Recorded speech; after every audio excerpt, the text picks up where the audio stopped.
What you are here to do, you're already fucking doing. We seem to have this inherent need to assign meaning and purpose to our lives. And so we adopt one philosophy or another, this or that religion, a moral scaffolding at the very least, and then we force everything through that thought paradigm which then governs our lives. Life doesn't have any inherent flavor, so we salt it with beliefs and we sauce it with labels and definitions, and then we stir fry it into a narrative. Some folks make their life sweet, some make it sour, but we seem compelled to make it something rather than allowing it to just be what it fucking is. It's ingrained in us that cause has effect, and we squeeze our sense of I into that dualistic observation and then praise the good shit that happens and lament the bad, thereby emboldening our egoic construct and entrenching us in an idea that we call me and that we call reality, both of which consist entirely within the organizational conditioning in the thought plane and are basically just made up shit. What we're here to do, we're already fucking doing. It's because we reduce ourselves to this racing electrical nest of thoughts that zip through our wrinkly pink meat computer that we lose the plot.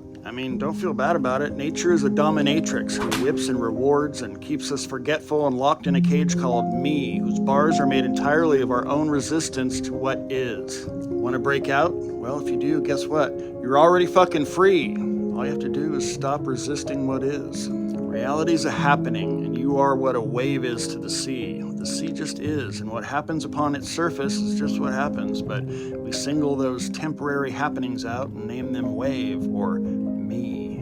We waves are simply a brief reference point for the entire ocean, but we say, oh, look at me, I'm a tall wave or a short one, or I crest beautifully, or I'm just a dull swell, wah, wah. And by assigning characteristics and then binding ourselves through identification to those characteristics, by deciding whether we like or hate said description, we forget all about the fucking sea, without which we would not even exist to be able to love or hate or say, look at me. An ocean waves, a sky clouds, the cosmos clumps, this planet peopled, and people, as it turns out, are kind of dumbasses. But oh, how brightly we burn in our dumbassery. No one goes to the beach to surf stillness. No one looks at a blank blue sky in awe, unless you do. We're always looking for clouds with the sun behind or a mountain below. We're very object-centric like that because the dominating emptiness of space and of the atom itself terrifies the story of me. It's not about learning or knowing or acquiring. All that shit obscures what you already are. It's more like remembering. Are you starting to remember who the fuck you are? The greatest purpose of existence is already playing out in you with every breath, with every beat, with every smile, and every fucking tear. The most meaningful thing in existence is you giving existence meaning in the same way that the sea waves and the sky clouds and the earth peoples. So, I don't know, maybe try not to fuck it up by getting lost in the least real and least meaningful thing there is, your thoughts, and the temporal trap of past and future. You are not your fucking thoughts, and time is not what you think it is. It's easy to do. In fact, it's the easiest thing to do, which makes it the hardest damn thing to do because all we do is complicate shit. That's reality's whip cracking. Radical acceptance is difficult. There's just some shit we can't regard as okay because of our conditioning. But the dominatrix of reality has a back door you can go through, you know, if she's a bit drunk. I know. Just kidding. If you can't achieve radical acceptance to what is, then instead just stop resisting what is. Accepting is an action, but eliminating resistance is more of a relaxing. The foaming wave that you are calms the fuck down and becomes a smooth rolling swell.